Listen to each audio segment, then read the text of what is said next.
Firman hari ini diambil dari Kejadian pasal 38, ayat 12 sampai 23. Mari kita baca bersama. Setelah beberapa lama matilah anak Shua, istri Yehuda. Habis berkabung, pergilah Yehuda ke Timna, kepada orang-orang yang menggunting bulu domba-dombanya, bersama dengan Hira, sahabatnya, orang Adulam itu. Ketika dikabarkan kepada Tamar, bapa mertuamu sedang di jalan ke Timna untuk menggunting bulu domba-dombanya, maka ditanggalkannya lah pakaian kejandaannya. Ia bertelekung dan berselubung, lalu pergi duduk di pintu masuk ke Enaim, yang di jalan ke Timna, karena dilihatnya bahwa Shelah telah menjadi besar, dan dia tidak diberikan juga kepada Shelah itu untuk menjadi istrinya. Ketika Yehuda melihat dia, disangkanyalah dia seorang perempuan sundal, karena ia menutupi mukanya. Lalu berpalinglah Yehuda mendapatkan perempuan yang di pinggir jalan itu serta berkata, "Marilah, aku mau menghampiri engkau." Sebab ia tidak tahu bahwa perempuan itu menantunya. Tanya perempuan itu, "Apakah yang akan kau berikan kepadaku jika engkau menghampiri aku?" Jawabnya, "Aku akan mengirimkan kepadamu seekor anak kambing dari kambing dombaku." Kata perempuan itu, "Asal engkau memberikan tanggungannya, sampai engkau mengirimkannya kepadaku." Tanyanya, "Apakah tanggungan yang harus kuberikan kepadamu?" Jawab perempuan itu, "Cap meteraimu, serta kalungmu, dan tongkat yang ada di tanganmu itu." Lalu diberikannya semuanya itu kepadanya. Maka ia menghampirinya. Perempuan itu mengandung daripadanya. Bangunlah perempuan itu, lalu pergi, ditanggalkannya telekungnya, dan dikenakannya pula pakaian kejandaannya. Adapun Yehuda, ia mengirimkan anak kambing itu dengan perantaraan sahabatnya, orang Adulam itu, untuk mengambil kembali tanggungannya dari tangan perempuan itu. Tetapi perempuan itu tidak dijumpainya lagi. Ia bertanya-tanya di tempat tinggal perempuan itu, "Di manakah perempuan jalang yang duduk tadinya di pinggir jalan di Enaim itu?" Jawab mereka, "Tidak ada di sini perempuan jalang." Kembalilah ia kepada Yehuda dan berkata, "Tidak ada kujumpai dia." Dan juga orang-orang di tempat itu berkata, "Tidak ada perempuan jalang di sini." Lalu berkatalah Yehuda, "Biarlah barang-barang itu dipegangnya, supaya kita jangan menjadi buah olok-olok orang. Sungguhlah anak kambing itu telah kukirimkan, tetapi engkau tidak menjumpai perempuan itu." Amin. Saya akan menyampaikan firman Tuhan dengan judul Yehuda dan Tamar. Mulai dari Kejadian pasal 37, dimulailah kisah Yusuf, patriark terakhir dalam kitab Kejadian. Meskipun ada perdebatan apakah ia dapat digolongkan sebagai patriark, namun ia dapat dianggap demikian. Namun, di tengah-tengah kisah Yusuf itu, tiba-tiba muncul kisah Yehuda di pasal 38. Ini bisa kita lihat seperti adegan dalam sebuah drama atau film, di mana alur cerita yang berpusat pada tokoh utama tiba-tiba beralih fokus ke tokoh lain. Mengapa kedua kisah ini saling bersilangan? Karena kedua orang ini memainkan peran yang sangat penting dalam pembentukan suku-suku Israel, yaitu 12 suku.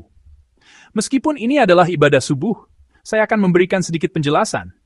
Yusuf dan Yehuda, kedua terkait dengan hak kesulungan. Anda mungkin ingat dari kisah Yakub.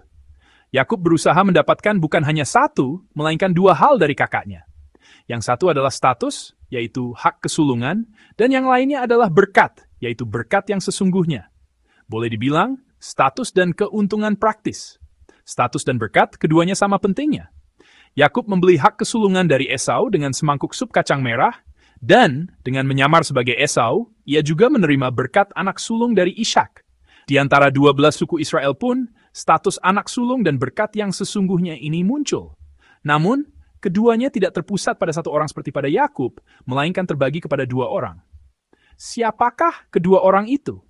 Mereka adalah Yehuda dan Yusuf. Pertama, status itu jatuh kepada Yehuda. Yehuda adalah anak keempat, tetapi kakak-kakaknya semua berbuat kesalahan.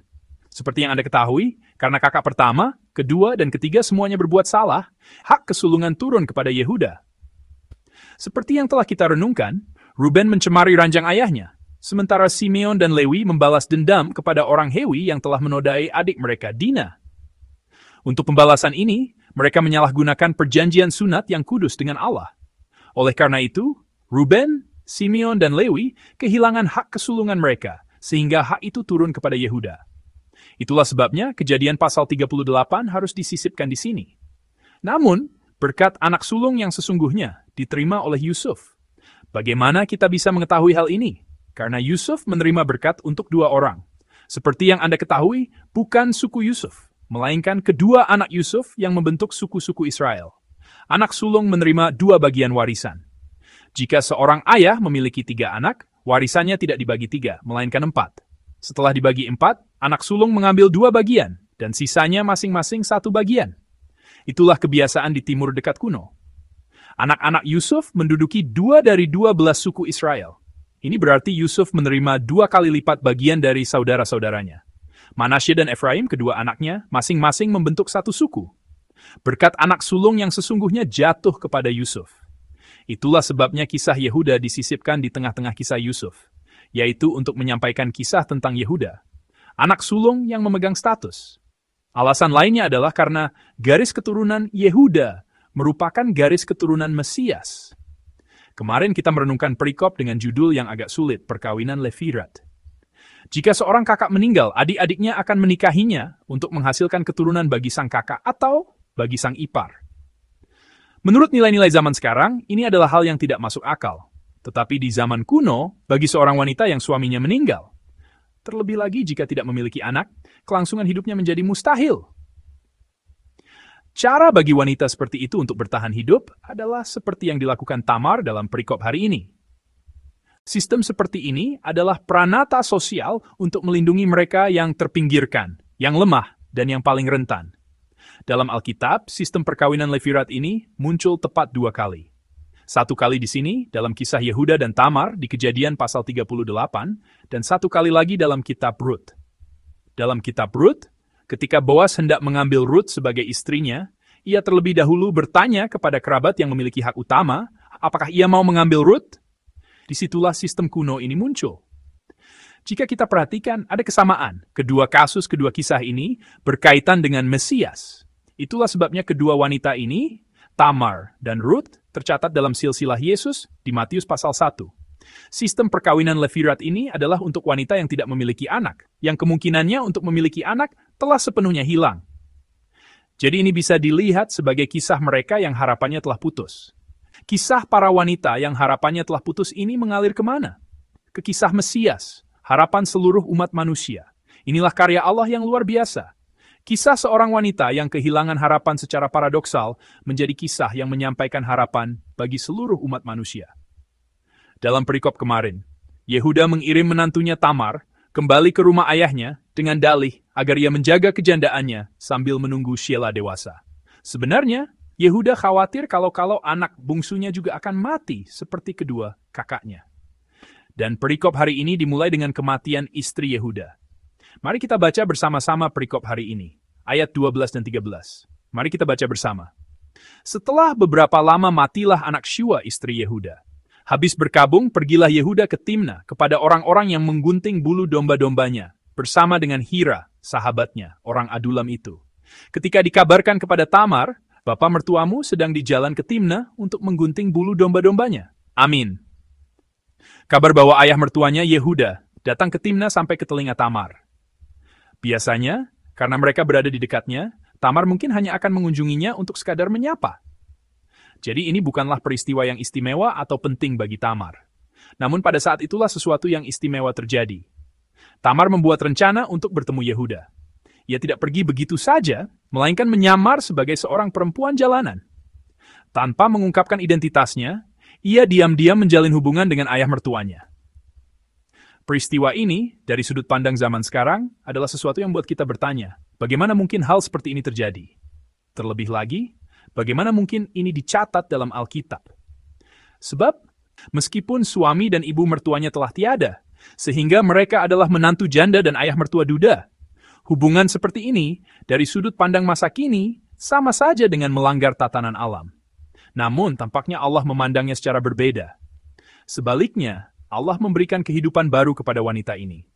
Mari kita baca bersama ayat 18. Ayat 18. Tanyanya, apakah tanggungan yang harus kuberikan kepadamu? Jawab perempuan itu, cap meteraimu serta kalungmu dan tongkat yang ada di tanganmu itu. Lalu diberikannya semuanya itu kepadanya, maka ia menghampirinya. Perempuan itu mengandung daripadanya. Amin.